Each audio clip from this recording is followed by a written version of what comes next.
এই যে জামাই ষষ্ঠী মনে হচ্ছে এনারই সর্ষে ইলিশ অলরেডি হয়ে গেছে আর এদিকে যেটা আমি সেদ্ধ বসিয়েছিলাম মা সব সাজিয়ে দিয়েছে আর এই যে অলরেডি ভিডিও করা শুরু করে দিয়েছে, কিন্তু না সেটা ভগবান তো স্বাদ দেয়নি সেটাতে। এই দেখো সকাল 7টা 7:30টাও এখনো বাজেনি আর মেয়ে জামাই আর শ্বশুর বেরিয়ে পড়েছে এখন বাজার করার জন্যে। সকাল সকাল রাস্তা মোটামুটি ফাঁকাই বলতে গেলে। এখন সকাল সকাল 6টার সময় আমরা ঘুম থেকে উঠেছি, উঠে একদম ফ্রেশ ট্রেশ হয়ে চা খেয়েই একদম বেরিয়ে পড়েছি বাজারটা করার জন্য। নাহলে এত সকালে আজকের দিনটা অনেকটা লং আর কি, অনেক কিছু আছে তো সেটা দেখাবো পরপর। ওর জন্য এত সকালে না বেরোলে না মা বলে দিয়েছে রান্না বান্না কমপ্লিট হবে না তাড়াতাড়ি, তাই আর কি এত তাড়াতাড়ি বেরোনো। এই যে চলে এসেছি ফার্স্টেই হচ্ছে খাসির মাংসের দোকানে, জামাই কিনছে। মাংস কেনা হয়ে গেছে, এইবার যাচ্ছি হচ্ছে মাছ বাজারে।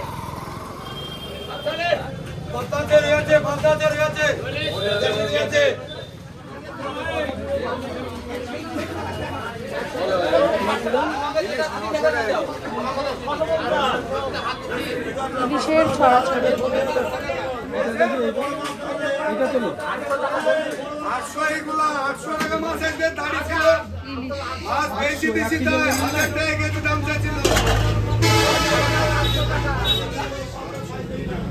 এখানে এই মাছটা আছে 800, বাবা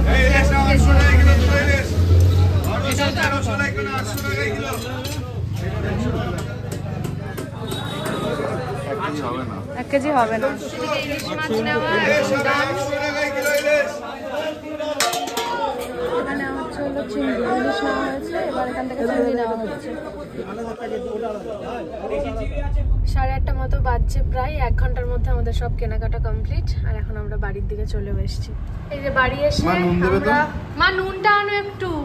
এখন বাজছে একদম 9:10 আর আমরা এখন একটু খাওয়া দাওয়া করতে বসেছি আর কি সকালে। আসলে সকালবেলায় এই যে ইলিশ মাছ ভাজা, ইলিশ মাছ ভাজার তেল, আলু সেদ্ধ আর ডাল, আর মা করছে ওদিকে হচ্ছে ডাল বড়া।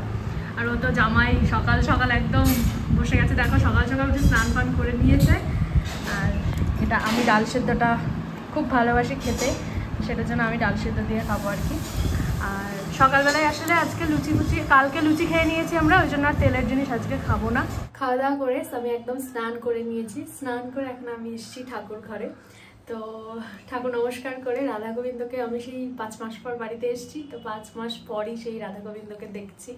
তোমাদেরকেও একটু দেখিয়ে দিই চলো। আমি যখনই বাড়িতে আসি তখন রাধা গোবিন্দকে তোমাদেরকে ব্লগে দেখিয়ে দিই, কারণ এই বাড়িতে এসেই এই রাধা গোবিন্দ প্রতিষ্ঠা। আর আমি নিজে হাতেই সব পুজো টুজো সব করতাম, জন্মাষ্টমী থেকে শুরু করে সবই। এখন তো দায়িত্ব মায়ের, তাই মাই করে। এর আগের বার এসেছিলাম জন্মাষ্টমীতে, জানি না এবার হবে কিনা, সবটাই ভগবানের ইচ্ছে। যাই হোক, তো মা অলরেডি রান্নাবান্না কিন্তু শুরু করে দিয়েছে আর আমার ঠাকুর নমস্কার করা হয়েও গেছে। তো চলো এখন নিচে যাই, নিচে গিয়ে আমি রান্না করব। কি করব চলো নিচে গিয়ে দেখাচ্ছি। মাংসটাকে আমি মোটামুটি হালকা একটু ম্যারিনেট করে সেদ্ধ করতে, মানে প্রেসারে হালকা করে দিয়েই স্নান করতে গেছিলাম। তো এতক্ষণ তো হয়ে গেছে, এবার রান্নাটা করব। মা মাছ করবে, বাকি রান্নাগুলো করবে, আমি মালাইকারিটা করব আর মাংসটা রান্না করব এখন। এই যে আমি নিচে এসে দেখছি এদিকে মার সর্ষে ইলিশ অলরেডি হয়ে গেছে আর এদিকে যেটা আমি সেদ্ধ বসিয়েছিলাম এটাও অলমোস্ট সেদ্ধ হয়ে গেছে। এইবার আমি করব হচ্ছে রান্নাটা। এই দেখো এটা হচ্ছে চিড়ে দই, আম, কলা সব কিছু দিয়ে মাখা। তো এইটা নাকি একটু খেতেই হয় আজকের দিনে, দীপ্ত এগুলো খায় না কিন্তু একটুখানি খেতে হয়, তো ওর জন্য বড়দি আবার এইটুকু মেখে দিল এইটুকু দেওয়ার জন্য। এই সেই আগের বারকার মতো মনে আছে? নাও খেয়ে নাও একটু। না রে মাংস না, মাংস টেস্ট করার জন্য এনে দিয়েছে, এখন দেখছি এইসব দিয়েছে। আর এদিকে আমি মাংসটা আমার প্রায় হয়ে এসছে, আমি শুধু জলটা দিয়ে দিয়েছি, এবার ফুটলেই জাস্ট নামিয়ে নেবো। সেদ্ধ টেদ্ধ সব হয়ে গেছে আর এরপর হবে চিংড়ি মাছের মালাইকারিটা।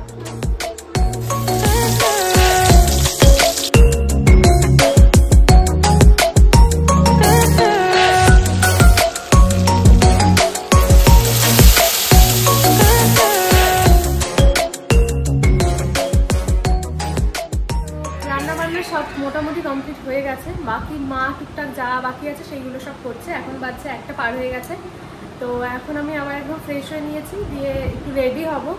মানে একটু তো জামাই ষষ্ঠীর জন্য সাজগোজ একটু তো করবোই, সেটা তো ব্যাপার আছে। আর আজকে ছোটো পিসির বাড়ি যাওয়ার আছে, কারণ আজকে ভাইয়ের জন্মদিন।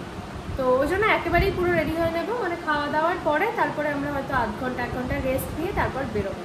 তো মেকআপ সেরকম কিছুই করবো না, একদম যেটুকু না করলে না, কনসিলার লাগিয়ে যেটুকু না করলে না সেরকমই। তো চলো ঝটপট করে মেকআপটা করে নিই। এই যে জামাই ষষ্ঠী মনে হচ্ছে এনারই সেজে গুজে ফুল রেডি হয়ে গেছি। তো প্রায় 2টো বেজে গেছে হয়তো। তো এই হচ্ছে ফুল লুক জামাই ষষ্ঠী। আর জামাই আজকে একদম মানে কি বলবো, হাফ প্যান্ট পরে আছে, জামাইকেই দেখার মতো। আমি জামাইকে একবার দেখাই আমাকে বাদ দিয়ে। জামাইয়ের শার্টটা সুন্দর, কিন্তু জামাইয়ের প্যান্টটা জাস্ট এরকম। ফুল লুকটা বেশি সুন্দর জামাইয়ের, এই আর কি। যাই হোক চলো এবার এই আগের দিন তোমাদেরকে বললাম না যে এই জামা প্যান্টটা মানে রিলসে দেখিয়েছিলাম যে ও প্যান্টালুন্সে গেছে কৃষ্ণনগরে আসার সময়। এটা আর এটা জুডিও থেকে নেওয়া না, প্যান্টালুন্স না তো, হ্যাঁ জুডিও থেকে এই দুটো নিয়ে এসছে গরমের জন্য। অ্যান্ড এই হচ্ছে ফুল শাড়িটা, দেখতে ঠিক এরকম। এটা আমার ষষ্ঠীর শাড়ি, অনেক দিনের ইচ্ছে ছিল এরকম একটা পিওরের ওপর কিছু নেব। এই সেম পিসটা মুর্শিদাবাদ সিল্কের ওপরও আছে, আমারটা তার থেকে আরেকটু বেটার, যেটা বিষ্ণুপুরি সিল্ক সেটার। তো জানিও কেমন লাগলো শাড়িটা। আসল ব্যাপারটা কি হয়েছে বলো তো, এই গরমে না সবসময় মনে হয় যে একটু কমফোর্টেবল কিছু হালকা পাতলা কিছু পরে বসি। আর এত বেশি গরম পড়েছে, নিম্নচাপটা শুরু হয়েছিল, খুব আনন্দে ছিলাম আমি যে না ঠিক আছে ষষ্ঠীটা বোধহয় এবার ঠান্ডাই কেটে যাবে। কিন্তু না, সেটা ভগবান তো সাথ দেয়নি সেটাতে। আবার আজ থেকে মারাত্মক পরিমাণে গরম লাগছে। আমি চুলটা জাস্ট গোটাতে পারলে বাঁচি, এখন এরকম মনে হচ্ছে। তো যাই হোক, এবার চলো বাইরে যাই, বাইরে গিয়ে দেখাই যে কী কী খাবার রেডি হলো কী হলো। এখানে মা সব সাজিয়ে দিয়েছে আর এই যে অলরেডি ভিডিও করা শুরু করে দিয়েছে। চলো খাওয়ার আগে তোমাদেরকে একবার দেখিয়ে দিই কী কী আছে। অলমোস্ট তো বলেই দিয়েছি। এখানে আছে হচ্ছে ঝুরঝুরে আলু ভাজা, এটা বেগুন ভাজা, লেবু লঙ্কা ভাত।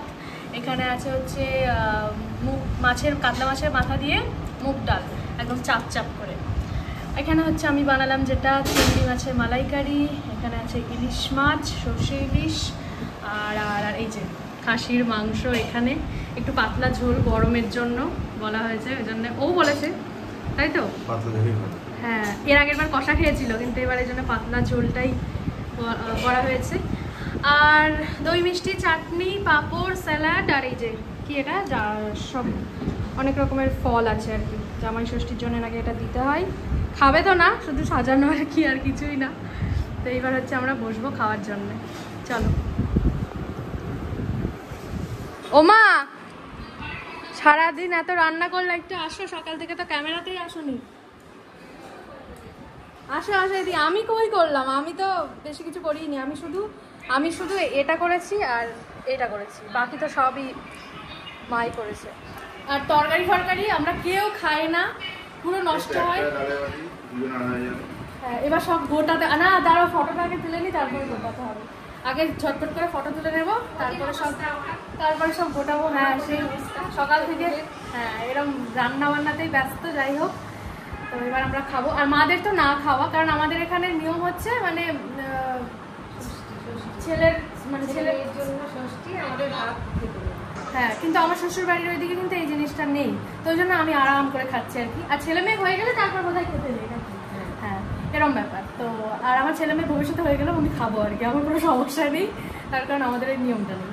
যাই হোক, এবার ফটাফট করে এই যে দাদা বসে আছে, দেখো বসে দেখছি আর ভাবছি এরা কি করছে নাকি। যাই হোক, এখন আমরা ফটাফট ছবি তুলবো, ছবি তুলে খাবো। এর আর ওয়েট হচ্ছে না বোধহয়। আমাদের কপালটা এত খারাপ, সবে খেতে বসবো সেই সময় পুরো কারেন্ট গেল। কি বলবো, আর এই বাড়িতে তো ইনভার্টার নেই, তাই কিচ্ছু করার নেই। চারিদিক থেকে, একদিক থেকে মা, সামনে থেকে বদ্দি, সব হাওয়া করছে, আর বাবা খালি গায়ে ঘুরে বেড়াচ্ছে। দেখো কি বাবা হাওয়া করছে, বাবাও হাওয়া করছে, তিনজন মিলে হাওয়া করছে, আর আমরা এদিকে খেতে বসেছি।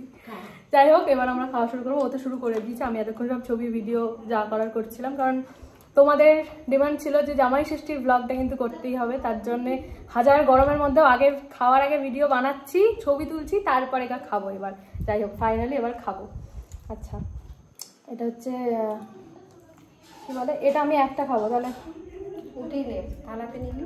তুমি একটা থালা দাও না আমাকে, তাহলে আমি সেই জায়গায় যা যা খাবো না সেগুলো তুলে দিই, তাহলে আমি একটা করে খাবো, নাহলে খেতে অসুবিধা হবে।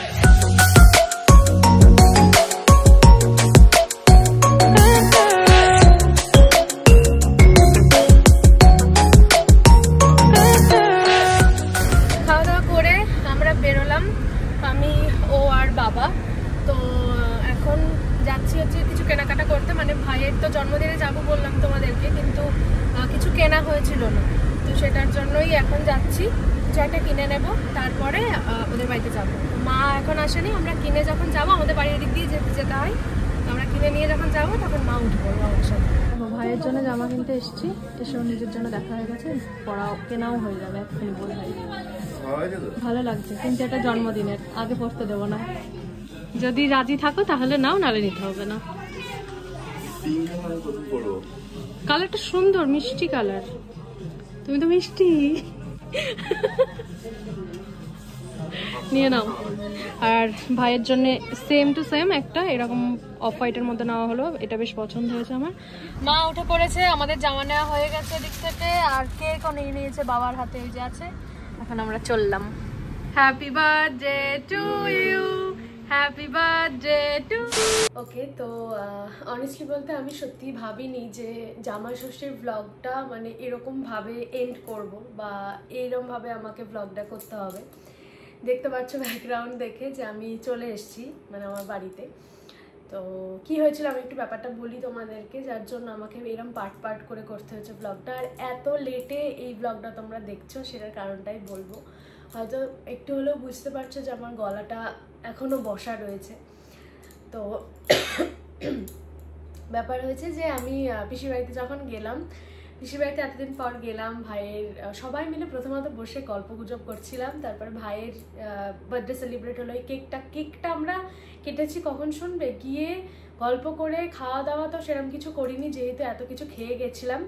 এবার বাড়ি আসার আগে ভাইকে তাড়াতাড়ি করে বলছি, এই তুই কেকটা কাট, কেকটা যে নিয়ে আসলাম, কেকটা অন্তত কাট। তো ভাই ওই কেকটা কোনো রকমে কেটেছে, আর আমি ওই ছোট্ট একটা ক্লিপই নিয়েছি, ব্যাস ওইটুকুই।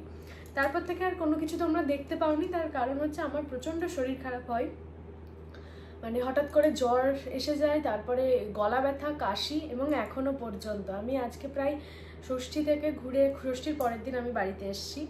তো সেই একটা তাড়াহুড়োর মধ্যে ছিলাম, বাড়ি আসতে হবে। বাড়িতে আসার পরে আবার মঙ্গলবার থেকে মানে সোমবার দিন বাড়ি আসি, সোম, মঙ্গল, বুধ, বৃহস্পতি, আর আজকে হচ্ছে শুক্রবার। তো আমি এই ভিডিও শ্যুটটা করছি হচ্ছে শুক্রবার দিন। এত দিন হয়ে গেছে আমার গলা বসা, তাও বুঝতে পারছো হয়তো তোমরা, আমার এখনো ঠিক হয়নি শরীরটা। এতদিন আমার বাড়িতে ছিল, সব পিসিরা এসেছিল, যে আমি সেইগুলোরও যে কিছু ভিডিও করব সেটাও করতে পারিনি, এতটাই শরীর খারাপ। তো সবাই এসেছিল, ষষ্ঠী মানে পোস্ট ষষ্ঠী হয়েছে সেলিব্রেশন আমাদের বাড়িতে। কারণ আমার 5 পিসি এই বাড়িতে আর কি, শ্বশুর বাড়ির তরফ থেকে বলছি। তো 5 পিসির মধ্যে 3 পিসি এসেছিল, আজকেই সবাই গেছে। তো তারপর আমি একটু ফ্রি হয়ে এবার ভাবছি যে না চলো ব্লগটা অ্যাটলিস্ট এন্ড করতে হবে। তো এই কারণ বিভিন্ন ছিল, যার জন্য আমার মানে একদমই কিছু করা হয়ে ওঠেনি। তবুও তোমাদের কিছু জিনিস শেয়ার করব। সেটা হচ্ছে পিসির বাড়িতে, ছোটো পিসির বাড়িতে এই প্রথমবার আমরা বিয়ের পর গেছি, 1.5 বছর হয়ে গেল প্রায় বিয়ে হওয়া। তো এখন আমি আর দি প্রথম গেছিলাম বলে পিসিরা কিন্তু আমাদেরকে দুটো গিফটও দিয়েছে। যেহেতু আমি বিয়ের পর থেকে যেখানেই যাই না কেন সবার গিফট সব কিছু তোমাদের সাথে শেয়ার করেছি। তো এতদিন পর হলেও আমার মনে হয়েছে না ঠিক আছে চলো একটু শেয়ার করে দিই। দীপকে একটা শার্ট দিয়েছে, এই হলো দীপের শার্টটা, একটু স্লেট কালারের একটা শার্ট দিয়েছে, ভাই পছন্দ করে কিনেছে। আর আমার জন্য একটা কি সুন্দর কুর্তিটা দেখো, এই রংটা আমার এত পছন্দ না, কুর্তিটাও বেশ সুন্দর। আমি মানে গোছানোরও কিচ্ছু টাইম পাইনি, যার জন্য একটু জড়ো হয়ে আছে। মানে খুবই সুন্দর কালারটা, এক কথায় আমার খুব পছন্দ হয়েছে। তো এই কুর্তি সেটটা আমাকে দিয়েছে। ভাইয়ের জন্য তো আমরা জামা নিয়েই গেছিলাম, তোমরা দেখেছো। যাই হোক, ব্যাপার হচ্ছে যে মাকে আগের বছর তোমাদেরকে দেখিয়েছিলাম যে মাকে জামাই ষষ্ঠীতে আমি কি দিলাম, মা কি দিল সেটা তো আমি যে শাড়িটা পরেছি সেটা পিওর বিষ্ণুপুরি সিল্ক, দেখেছো তোমরা। আর মাকে যেটা দিয়েছি সেটাও দেখাতে পারিনি, মানে এবারকার ব্লগটা পুরোপুরি একটু অন্যরকমভাবে হয়েছে। আশা করি তোমরা বুঝতে পারছো যে সিচুয়েশনটা কী ছিল। তারপর ওই যে খাওয়ার টাইমে কারেন্ট ছিল না, মানে কি করব, এত হুটোপাটা প্লাস এত রান্না বান্না, মাকে আমি হেল্প করেছি, পরে এই ঠান্ডা গরমে আমার শরীরটা একদম খারাপ হয়ে গেছে। তো আমি ভেবেছিলাম ষষ্ঠীর দিনই ওখানে থেকেই মাকে যেগুলো আগের বছরের ব্লগের মতো এবছরও শেয়ার করব, কিন্তু সেটা তো হলো না আলটিমেটলি। তো বলে দিই, মাকে আমি একটা পিওর ধনেখালি তাঁত শাড়ি দিয়েছি, লাল সাদাই, যেটা এখন দেখাতে পারলাম না, নেক্সট টাইম অন্য কখনো সময় তোমাদেরকে দেখিয়ে দেবো। অনেকেই আমাকে জিজ্ঞেস করতে পারো যে তুমি কি দিলে সেটা দেখালে না, তার জন্য আমি বলে দিলাম যেহেতু আগের ব্লগে ছিল। তো ইয়েস, দ্যাট ইজ ইট। এটুকু আমার বলা বাকি ছিল। আর এগুলো না বললে ব্লগটা এন্ড প্রথমত হতো না, দ্বিতীয়ত আমি সেই দিনকে আর এন্ড করার মতন আমার মানে শরীর তো দেয়নি এন্ড করার জন্য, যে ব্লগটা এন্ড করতে গেলেও একটুখানি হাতে নিয়ে ঠিক করে বলতে হবে। তো আমার সেই রকম কোনো সিচুয়েশনই ছিল না। এবং পরের দিনকে আমি হুটোপাটা করেই বাড়িতে চলে আসি, যেহেতু বললাম পিসিরা সব আসতো। তো এই হচ্ছে হলো কারণ, এই মানে ষষ্ঠীর ব্লগটা এরমভাবে পার্ট ওয়াইজ এরমভাবে করার জন্য। তো যাই হোক, আজকের ব্লগটা এইটুকুই, এই পর্যন্তই। তো আজকের ব্লগের কিছু পার্ট যদি তোমাদের ভালো লেগে থাকে তাহলে please do like, comment, share and subscribe to my channel happy zone. দেখা হচ্ছে খুব শীঘ্রই নেক্সট কোনো ব্লগে। Till then stay healthy, stay positive and stay happy in happy zone. By.